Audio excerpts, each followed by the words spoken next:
I like to prepare for seasons ahead. Too many things on this counter. Now, I do have a Diet Coke every now and then. To make it Salvadorian, I like to add cilantro. Hi guys, it's Monday. We have no food at the house, and I think we've realized that we prefer grocery shopping on a weekday rather than on a weekend. So it's really late Monday today, but we're gonna go to the grocery store. We're gonna get all of our groceries just because I think it's like less people, it's a little bit calmer, nobody's like rushing or bumping into you. So we're gonna do that today.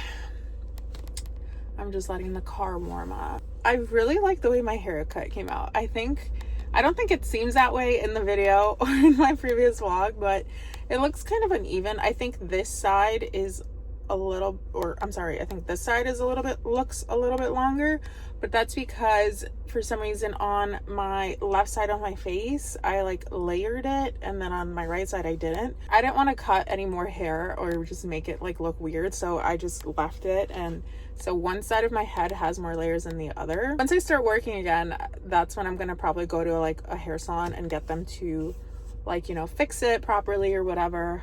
But I'm pretty happy with the way it looks. Honestly, don't think I'm ever gonna dye my hair ever again. Like, not for me.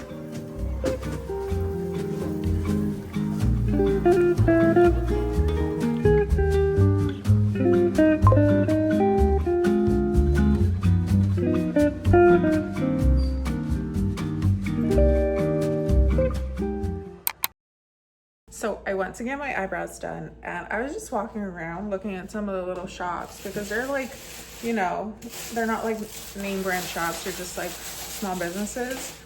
And so I walk into this one store and I'm like, oh, I want a hat, but I wanted a sun hat specifically. I wanted a hat for the sun. So I go in there and I look for one, but I didn't find any. One thing led to another, and I find myself coming home with them. But isn't this literally like so cute? I like to prepare for seasons ahead. So this was my find. I didn't find a summer hat, but I did find a winter hat.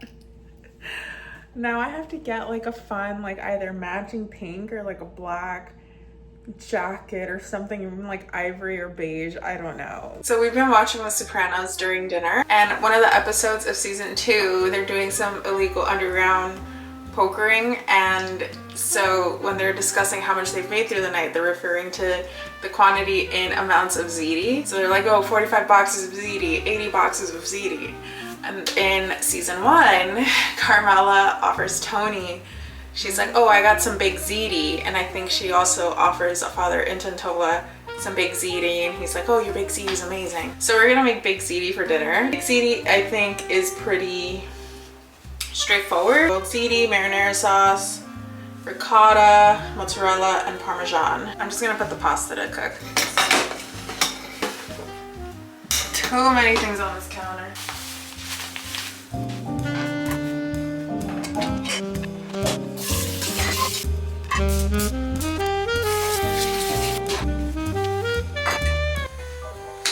Look at how cute this baking dish is. I literally love like blue themed kitchenware, I guess. I just feel like it's super coastal vibes. I think I just generally like a really coastal vibe in the kitchen.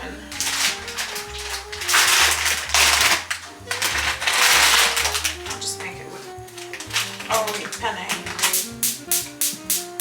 Can you come turn on the oven?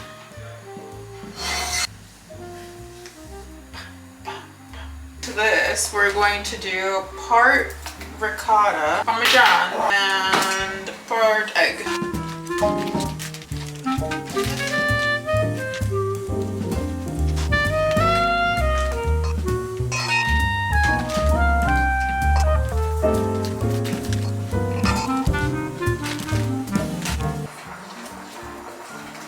Okay, you may be asking why it's like extra white pasta on top. I didn't realize I didn't pour all the pasta in there, so I just scattered the remnants on top, but under it is all yum. I made some ground beef, simple. So freaking excited. Good morning, y'all. Today is probably Wednesday or something. We are up bright and early. I'm trying to correct my like wake up times and just like the time I fall asleep and stuff like that. I have really crazy eye bags, so I'm just gonna put on some eye cream really quick. So I've been trying to essentially just fix my like sleeping routine, my circadian rhythms. Mickey gave me a very informative presentation on it. And so I think that a really large portion as to why I'm like always tired or not sleeping very well is probably has to do a lot with that. Make sure I'm gonna do this with my glasses on. So I'm trying to correct my circadian rhythms. So I'm up bright and early today. I think I opened my eyes at 7:40, but I closed them and I didn't fall asleep, but I just kind of like laid in bed, my eyes closed until maybe like 8:20. Officially brushed my teeth and everything at like 8:30. Now I'm gonna go on a walk outside, probably just for like 30 minutes. I'm not gonna try to hit like 10K steps. I mean, I could technically. I could go and try to do maybe 5,000 steps and then go for an afternoon walk and do another 5,000 steps there.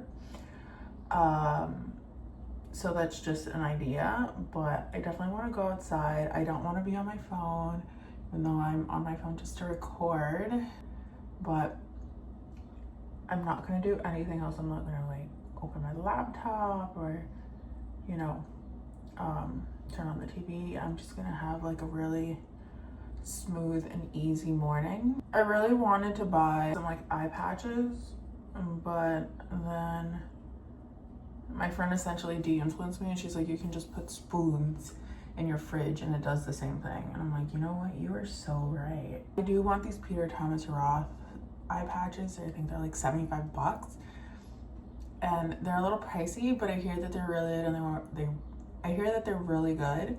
So I really want to try them. Sorry guys. I literally like put the ice cream on and then I put the cold press on and now my eyes are just like, let's just close. Peter Thomas Roth has some like collagen under eye patches that apparently his products work really well. So I really want to try those eye patches just to see how they work. But they're $75 and we're not spending money right now. So I'm going to wait. I actually have a list. I have a running list of things that I want to buy once I start working again. So yeah, so I made my iced coffee. I just put a t-shirt on because it's been so hot outside that every time I step outside, I sweat in my armpits without trying or doing anything. So I'm kind of tired of getting all my shirts wet with sweat. So we're not looking cute or aesthetic today. So we're just gonna go with this top I got from Seattle the first time I went. Got my coffee in hand and let's go for a walk.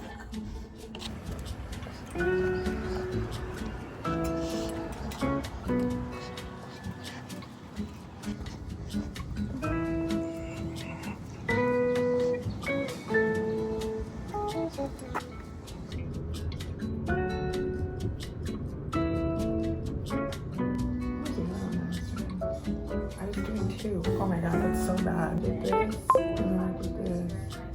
I did this. Now I'm doing this. Oh. Now I'm doing this.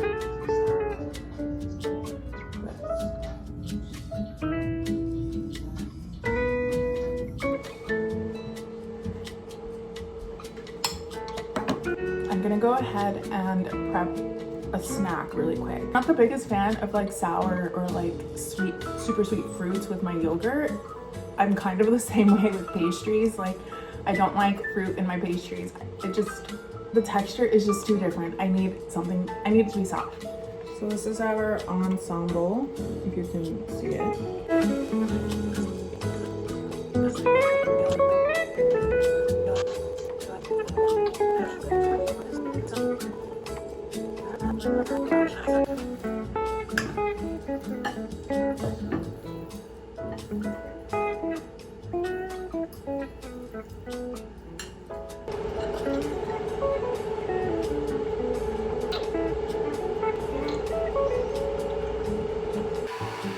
shockingly prolific family, noted for its bounty of perfectly handsome sons.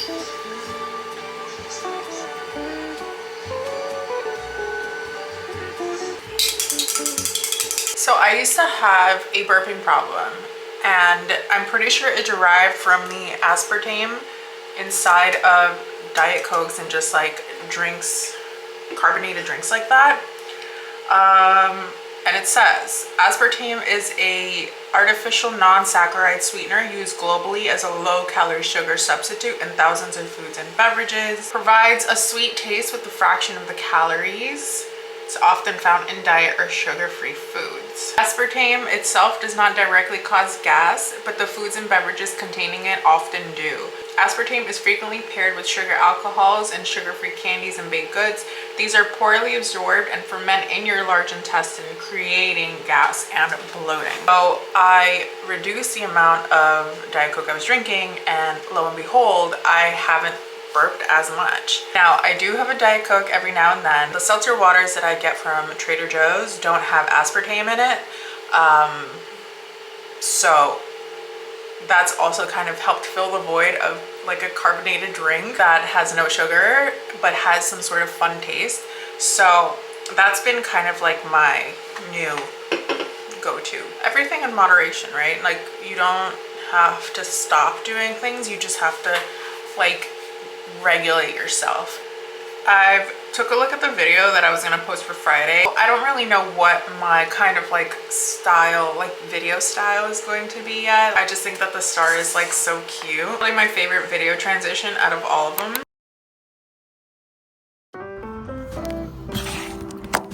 Good morning.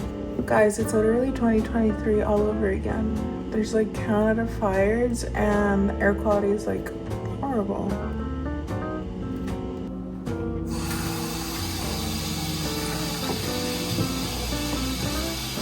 That's too much.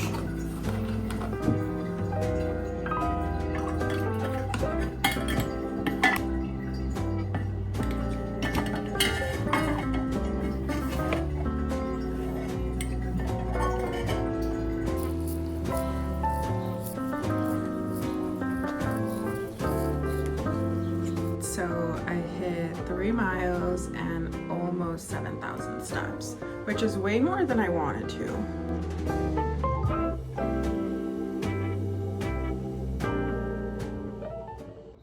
Got home, did my weighted workouts, and then I had lunch. I literally just had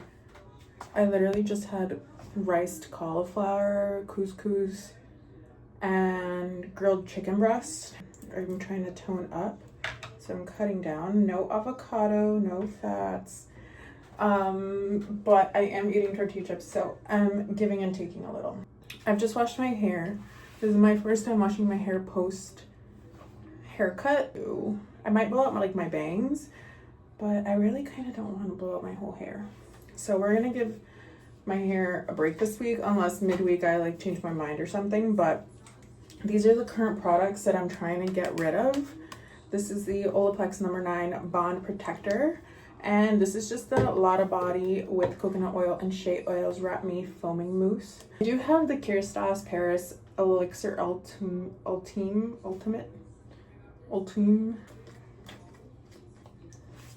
I have very little left. Should I finish this today? I feel like I might be able to finish this today.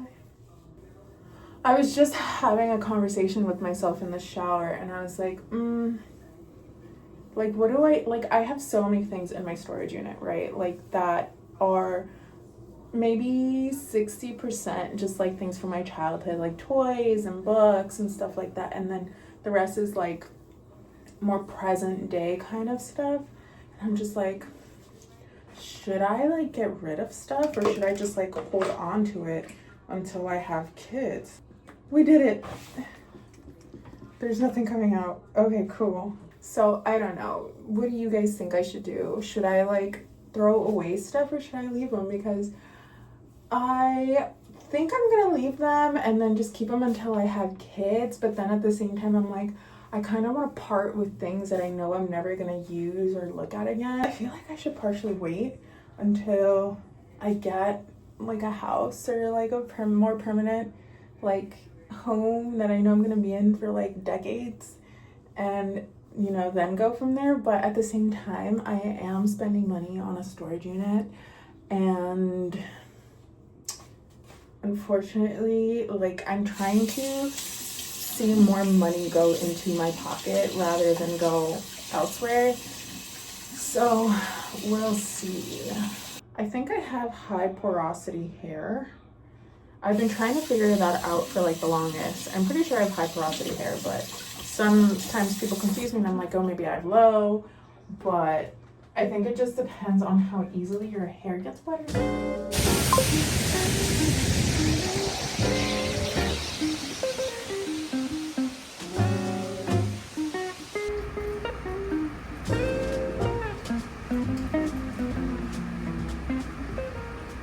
So I made it back home and I did quickly make it into the supermarket. I was like, we gotta try to figure out something, because not only am I starving, but I don't have any meat defrosted. Anyway, short story long, I'm making chicken soup and I thought I'd just kind of walk you guys through the process. My chicken soup is just pretty simple and straightforward, but I feel like the seasoning is kind of really what packs the punch. I like to use 4 vegetables: carrot, cabbage, celery, and potato. To make it Salvadorian, I like to add cilantro. I have yellow onion to cut up. You can use white or sweet. I think I just use yellow onion because it's all I got. So it's chicken flavored bouillon or caldo de pollo. This is the Maggi brand that we'll be using. Here's like another version of it. This one, it tends to come in as the little cubes. We'll do a POV on my phone. I like to use chicken thigh and chicken leg. I don't use chicken breast just because chicken breast is so hard after you've boiled it, and it's not tender, it's not soft, and I don't know, I don't like chicken breast. I've already got my chicken in here.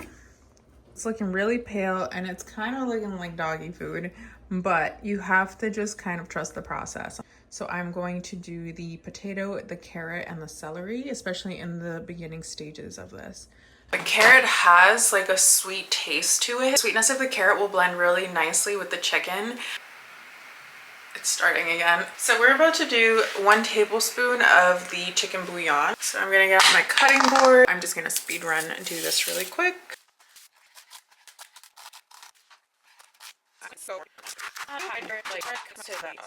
Great. And then last but not least,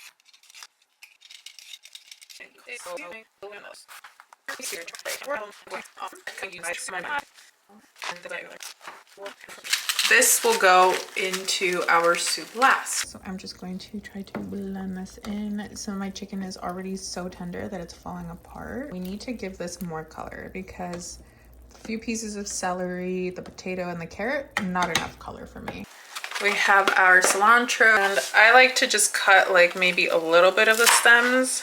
We are just going to do like a wide chop. I'm not gonna mince, so just like a really, this is just how I remember my childhood soup always being. So I have half an onion in here. I'm just going to peel off the top 2 layers. That's just something I do for some reason. And then these guys, you can either do like really thick cuts or you can mince.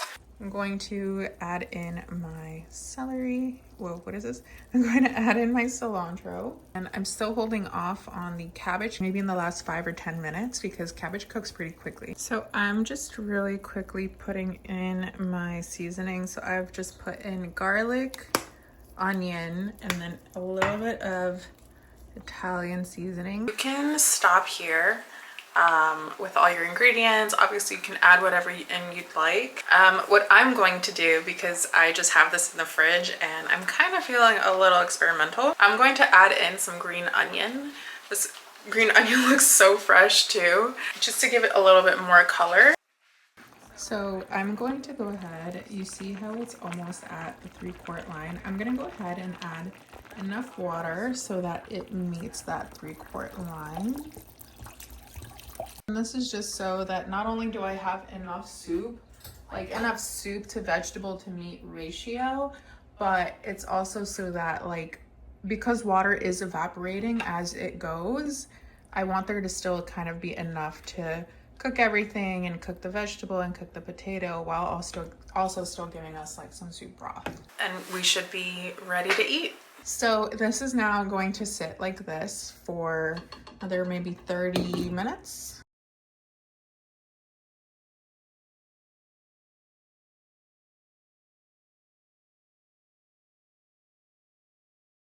In my other video, I showed you guys that I had finished this, which is like the neck part. But now I'm trying to focus on doing the orchid. This is supposed to be like one of the flower petals. I don't like how dense it's coming out to though. And the wire, that gauge that I chose is like really hard to work with. Like I'm literally like, my thumbs hurt from like pushing. But 28 gauge. And 28 gauge is way too thin now. And then now I'm seeing other tutorials where people are using 24 gauge. So I'm like, do I just order it off of Amazon or something? I thought it'd be fun if we just did like a sit down chit chat. You know, I feel like in a lot of my videos, I do a lot of go, go, go clips where I'm doing something in every clip. I recently came to the conclusion, because I love eating. Eating is like, I don't love eating, I love food. Food tastes so good, especially when it's like really good. I'm just like, I want more. I want more and I want more and I want thirds and I want four. Recently, when I've like been plating food for, you know, the creative director and I'm like comparing the portions, and I'm literally eating the same amount of food as a grown man that is a whole foot taller than me. So I literally like noticed that and I was like, maybe we should back up. I've been working on toning my arms. You can't really see it right now. I literally just like look like a Teletubby. I really want to be able to wear like shirts that like show off my arms and my back more, because growing up I was super insecure. I had a lot of really bad back acne. Really lacked a lot of confidence growing up. Family, we would literally ideate ways to scrub it off and just try to make my back look better. Whenever we would go to the beach, they would take sand and scrub my back. Like, it hurt so bad. It was honestly just like such a rough, you know, thing to deal with growing up. Like in the summers, I would wear sweaters intentionally despite being dripping sweating under my sweater just to cover up my back, and it was just so gross. I never wanted people standing behind me. I always had my back against some sort of wall or something to cover it, and so that's just like one of the really big insecurities I dealt with growing up. Like in my 21, 22, I found out about like antibacterial wash, and that like helped clear up my back acne significantly. I also had a lot on my chest too, because Lord knows why people were thinking, oh, it's because of your conditioner, and I'm like, I would scrub the conditioner off like from the ends of my hair and off my body, and just it was a mess. And honestly, I do still use it to this day. I do still get back acne from time to time. I have like a couple of pieces somewhere, but I'm not as insecure. And I also had really bad acne scarring, like all over. And that's just how I overcame that. Now that I'm older and now that it's cleared up and I feel more confident showing my back, I want to start doing back workouts and just arm workouts so that I can like tone up and just feel like so like strong and fabulous and out there. So every time I wear like a tank top whenever I go out, I'm just like, look at my back, guys. I've also just kind of been trying to stay on top of my skincare routine, because I've been so like not in a good place recently and very discouraged with, you know, what I'm going through and just like not working. I found it really easy to just kind of like neglect like my beauty routine or like the things that make me feel good. I've been really trying to force myself to do that and remember that like I need to put myself first, and I need to, you know, my beauty routines make me feel really good, but because I haven't been doing them, I've been feeling not only really bleh on the outside, but like on the inside, I'm like, oh, I don't need to do my skincare routine. Like I can do it a different day. And then the next day I'm like, oh, I wish I had done it. And then it's like a perpetual cycle of just me not wanting to do my beauty routines and then still feeling bleh and wishing I had done them. I went and I got my eyebrows done, and I feel like that really changed something, I don't know, it was such a minor tweak, just in that realization too. I was like, you know what, I need to snap out of it and stop like neglecting myself. I know what I'm going through is like really tough for me at this moment, but you know, I kind of just gotta like, I can't keep digging myself into a deeper hole. I've honestly been doing my beauty routine every day again. I've been doing it for the past 3 nights, which I'm really happy about. You know, it's really easy to lose a habit and it's really hard to start a new one. But yeah, so that's kind of where I'm at right now. And you know, I just thought we would have like a little girls chit chat moment just to kind of share where I'm at and how I'm dealing with things and what my plans are for this rough time period I'm going through. And I hope that it resonates with one of you or gives you a little inspo on, you know, to stay in tune with yourself and don't let yourself go, that it's okay to be sad for, you know, a few moments at a time, or it's okay to let things deeply impact you, but you have to stand up at some point. And it's been 2 months, so I'm deciding to stand up now. I definitely let myself grieve and feel all my emotions, but it's time to stand up.